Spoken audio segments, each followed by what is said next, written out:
हर हर महादेव, जय भोलेनाथ। नमस्कार, मैं साधना पांडे मार्गदर्शन पे आपका स्वागत करती हूँ। दोस्तों, नवरात्रि का 9वां दिन माता रानी की असीम कृपा से ये दिन अब आ चुका है कि हम लोगों की पूजा प्रार्थना, माँ का मंत्र जप सब कुछ पूर्ण होने वाला है। कुछ लोगों ने तो पूर्णाहुति अपनी आज ही कर ली होगी, अष्टमी पे ही हवन करके, कन्या पूजन करके, और कुछ लोग जो है वो नवमी पे करेंगे। तो माता की पूजा और कन्या पूजा, हवन, ये सब बहुत अपने आप में ही शक्ति देने वाली है। इस शक्ति को और अधिक प्राप्त करने के लिए नवरात्रि के नवमी पे कुछ विशेष उपाय करना होता है। क्योंकि एक चीज़ समझ लीजिए आप कि मार्कंडेय पुराण में स्पष्ट बताया गया है कि माता सिद्धिदात्री पूजा के बाद ही आपकी नवरात्रि की पूजा संपूर्ण होती है, संपूर्ण सिद्धियों को देती हैं। आपने 9 दिनों में कौन सा मंत्र जप किया, क्या किया, आज उसकी पूर्णता माँ सिद्धिदात्री करने वाली है। तो माता सिद्धिदात्री की पूजा में कौन कौन सी बातों का ध्यान रखना है। और हाँ, जो लोग पारण करने वाले हैं अष्टमी का व्रत रख करके, वो भी माँ सिद्धिदात्री की पूजा करेंगे। जो लोग 9 दिनों का व्रत हैं वो भी करेंगे। जिन लोगों को कल कन्या पूजन करना है वो भी कल ही अपनी पूजा, जो मैं बताने जा रही हूँ विधि, वो समाप्त करने के बाद कन्या पूजन करेंगे और हवन करेंगे। तो हवन आप लोग पहले कर लीजिएगा, उसके बाद कन्या पूजन कर लीजिएगा। कन्या पूजन होने के बाद आप उन कन्याओं को विदा करिए, आरती करिए, फिर कलश हिराने की जो प्रक्रिया, मैं सारी प्रक्रिया वीडियो में बता चुकी हूँ, तो वो कर लीजिए। उसके बाद बस माता से हाथ जोड़कर प्रार्थना करिए कि हमसे यदि कोई भूल हो गई, चूक हो गई तो क्षमा करें। कल माँ सिद्धिदात्री की पूजा कैसे करना है, तो आपने यदि माँ की पूजा की है 9 दिनों तक, 9वां दिन है, तो आज आप कन्या पूजन करें न करें, लेकिन अपने घर में हलवा पूरी ज़रूर बनाइए। पूड़ियाँ बनाइए सुंदर सुंदर, छोटी छोटी, पूरे भाव से। उसके ऊपर हलवा रखिए। हलवा आप आटे का, सूजी का, कुछ भी बना सकते हैं। विशेषकर माँ को आटे का ही हलवा भोग में चढ़ाया जाता है। तो आटे का, सूजी का हलवा बनाइए और उसको बना करके, और थोड़ा चने भिगो करके रखिए। कुछ स्थानों पे कच्चे चने ही भिगो करके चढ़ाए जाते हैं और कुछ जगह पे चनों को मसालों के साथ पका करके माता को भोग लगाया जाता है। तो जिस विधि से आपके यहाँ लगे, आज हलवा पूरी चने का भोग हर परिवार में, हर घर में आप लोग ज़रूर लगा लीजिएगा। ये काम आपको कर लेना है। दूसरी चीज़ कि आज आपको एक काम और माँ की पूजा से पहले करना है। आज माँ सिद्धिदात्री को जो आपने मंत्र जपा है, उस मंत्र को ही जपिएगा। आज कोई अलग मंत्र मैं नहीं बता रहे हो। जो मंत्र आप जपे हैं वो जपिएगा, और यदि नहीं जपे हैं तो आप माता सिद्धिदात्री के सामने बैठकर एक माला नवाण मंत्र, या फिर नवाण मंत्र भी कठिन लगता है तो जयंती मंगला काली भद्र काली कपालिनी दुर्गा क्षमा शिवा देवी स्वाहा स्वधा नमस्तुते, इस मंत्र का जप कर सकते हैं। ये सबको आता है। या फिर अगर आपके वैवाहिक जीवन में समस्या है तो आज माँ से अपने अखंड सौभाग्य का वरदान मांगेगा। देहि में आरोग्यम सौभाग्यम, देहि में परमम सुखम, रूपम देहि जयम, देहि यशो, देहि दिशो जय। डिस्क्रिप्शन में सारा मंत्र होगा। दिक्कत हो तो आप चेक कर लीजिएगा, याद ना हो तो।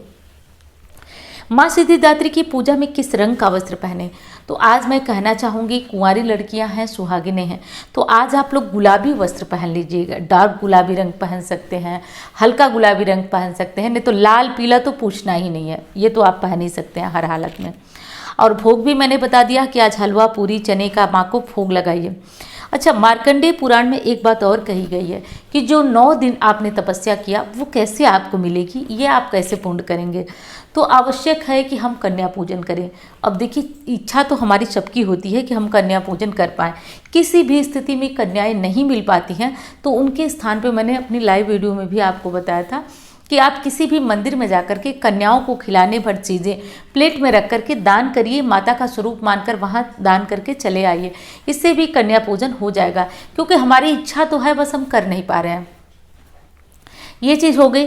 अब दूसरी चीज़ ये करना है आपको कि माता की पूजा के बाद आपने कन्या पूजन, हवन जो भी किया, कुछ लोगों का क्वेश्चन ये भी होता है कि हमने कलश नहीं रखा परंतु माँ की पूजा की है, तो हम हवन कर सकते हैं। तो हवन तो हर स्थिति में बहुत अच्छा होता है, हवन या होम।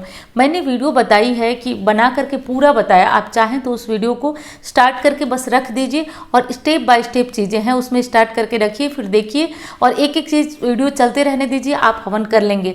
मैं पूरी तरह से सोचकर और आपकी सुविधा के अनुसार वो वीडियो बनाई हूँ, तो हवन करने में इतनी भी दिक्कत नहीं आएगी, बिल्कुल भी दिक्कत नहीं आएगी।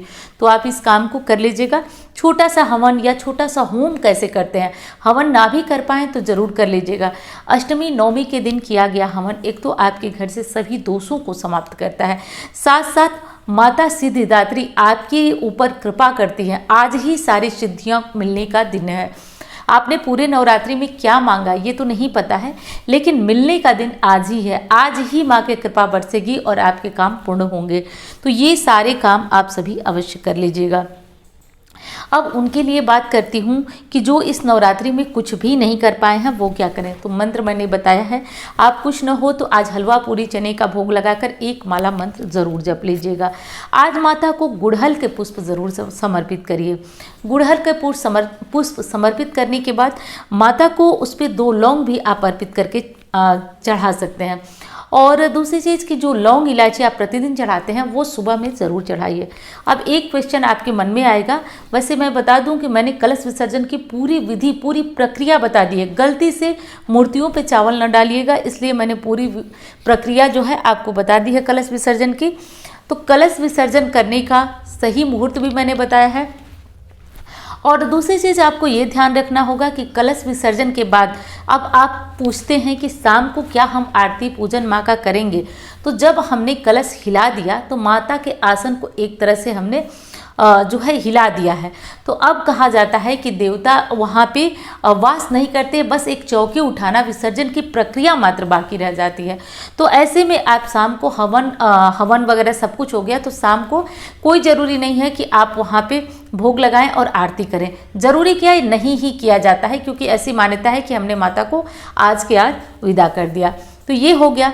अब दूसरी चीज़ आपको करना है कि ये ध्यान रखना है कि आप हवन के बाद ही कन्या पूजन करें यदि कर रहे हैं तो। और हवन और कन्या पूजन के बाद एक बार परिवार सहित आरती ज़रूर करिएगा। वो सबसे अंतिम आरती होती है, प्रमुख आरती होती है। तो इस आरती में पूरे परिवार के साथ मिलकर आरती करिएगा। आरती करने के बाद आरती जब लेने का समय आपका आए, यानी कि हाथों से जब आरती, हर आदमी हाथों से आरती को स्पर्श करता है, तो परिवार के सभी सदस्य मिलकर 1 रुपये 2 रुपये 10 रुपये कुछ न कुछ आरती में ज़रूर डालें। उसके बाद वो पैसे इकट्ठे करके आप किसी भी धार्मिक स्थान में दान करिए। इससे परिवार में जो भी ग्रह स्थिति होगी, परिवार के सदस्यों के ग्रह में जो है अगर उनके विपरीत होंगे तो इससे बहुत अधिक राहत मिलती है। तो ये था दोस्तों नवरात्रि के 9वें दिन माँ सिद्धिदात्री की पूजा विधि, भोग मंत्र मैंने सब कुछ बता दिया। और आपकी ये नवरात्रि शुभ हो, मंगलमय हो। माँ सिद्धिदात्री आपको सभी सिद्धियाँ दे, सभी कामनाएं पूर्ण हो। और हाँ, यही उम्मीद करती हूँ। और आपको वीडियो पसंद आती है तो लाइक अवश्य करिए, चैनल को भी साथ साथ सब्सक्राइब कर लीजिए। तो चलिए मिलती हूँ अन्य वीडियो में। धन्यवाद।